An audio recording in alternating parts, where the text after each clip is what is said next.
Bora falar de estanozolol? Muita gente conhece pelo nome Winstrol, né? É uma daquelas substâncias super famosas tanto para estética quanto para performance. Mas como quase tudo nesse meio tem um outro lado da história. A gente vai mergulhar a fundo para entender o que faz dele tão popular e, claro, quais são os riscos que vêm junto com esses resultados. Olha só o nosso roteiro. Primeiro, a promessa, o que ele entrega de bom. Depois, a conta que chega para a saúde. Em seguida, como se usa, as formas de administração e os cuidados. E para fechar, um alerta bem sério.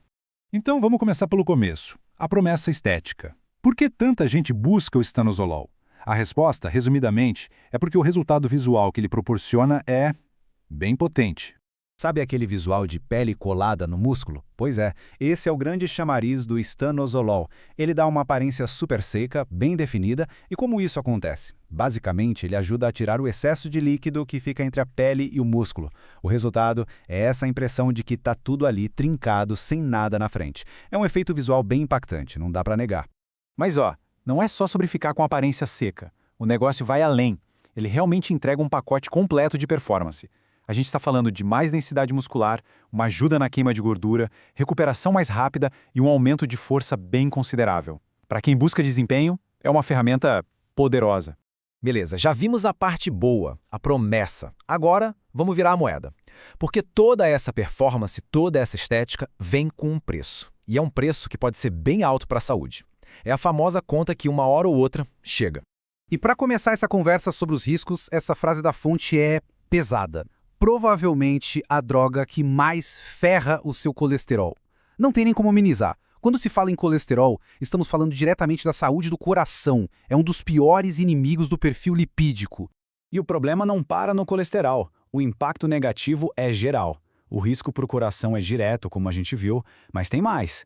Lembra do efeito de secar? Pois é, ele seca as articulações também, o que pode levar a dores e lesões.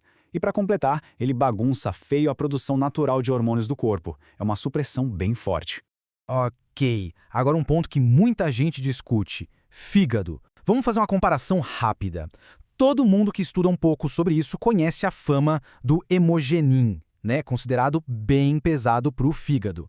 Agora, olhem só onde o estanozolol entra nessa história. É isso mesmo. A fonte deixa claro que ele é considerado mais prejudicial para o fígado do que o próprio hemogenin. Então, aquela fama de que ele é um dos piores orais para a saúde hepática não é só fama, é um fato. E isso é um fator de risco gigantesco. Bom, já entendemos os prós e os contras mais pesados. Agora vamos para a prática. Como essa substância é usada? Quais são as formas? E, mais importante, quais cuidados são absolutamente inegociáveis? E aqui vem uma pergunta crucial que muita gente faz. Dá para usar estanozolol sozinho, sem testosterona? A resposta é bem direta. Não, de jeito nenhum. Lembra que a gente falou que ele suprime a produção hormonal? Pois é, se usar só ele, o corpo simplesmente para de produzir testosterona, o que detona a libido e causa outros problemas muito rápido. Por isso, usar junto com uma base de testosterona não é uma opção, é uma regra básica de segurança. Certo. E sobre as versões oral e injetável? Muita gente acha que a injetável não afeta o fígado. Errado. Dose por dose, o dano é o mesmo. A grande diferença aqui é o aproveitamento. A versão oral perde uma parte no caminho, enquanto a injetável é praticamente 100% aproveitada pelo corpo. Isso nos leva a um conceito-chave, a meia-vida. Basicamente, é o tempo que a substância leva para cair pela metade no corpo.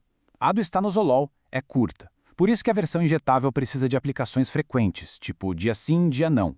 É para manter os níveis da droga estáveis no sangue, senão o efeito simplesmente vai embora rápido demais. E se a gente for detalhar ainda mais o injetável, tem outra diferença fundamental. Existe a versão aquosa, à base de água, e a oleosa. A aquosa é a mais comum, mas ela tem microcristais que podem fazer da aplicação uma experiência horrível. Muita dor, inflamação, risco de abscesso. Já a versão em óleo, que é mais rara e cara, não tem esse problema. A aplicação é bem mais suave porque não tem esses cristais. Para finalizar, a gente precisa falar sobre um ponto extremamente importante e delicado. O uso do estanozolol por mulheres e os riscos de efeitos masculinizantes, a chamada virilização. Os colaterais para mulheres podem ser pesados: engrossamento da voz, queda de cabelo, crescimento de pelos no rosto e no corpo, aumento do clitóris, piora da pele. Mas o ponto mais assustador aqui é que muitos desses efeitos, como a mudança na voz, são permanentes. não voltam ao normal, mesmo depois de parar de usar.